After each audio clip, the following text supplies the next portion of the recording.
சுற்றுலா விசா மூலம் இலங்கை வந்த இந்தியர்கள் நடத்திய சட்டவிரோத ஜோதிட நிலையம் யாழ்ப்பாணம் பருத்தித்துறை போலீசாரால் நேற்று சுற்றி வளைக்கப்பட்டதுடன் 3 கைது செய்யப்பட்டுள்ளனர். பருத்தித்துறை தும்பளை வீதியில் இந்த சட்டவிரோத ஜோதிட நிலையம் அமைந்து இயங்கி வந்துள்ளது. இந்த நிலையத்தினை இந்தியாவின் பெங்களூரைச் சேர்ந்த 3 நடாத்தி வந்துள்ளனர். இந்த விடயம் தொடர்பாக தும்பளை பிரதேச கிராம அலுவலர் பருத்தித்துறை நகரசபை தவிசாளரின் கவனத்திற்கு கொண்டு சென்றுள்ளார்.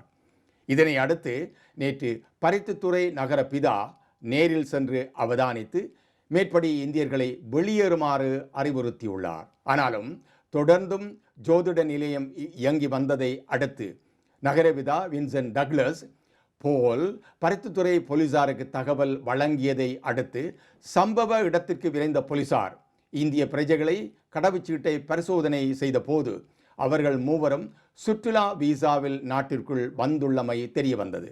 இதனை அடுத்து 3 இந்திய பிரஜைகளையும் போலீசார் கைது செய்துள்ளனர்.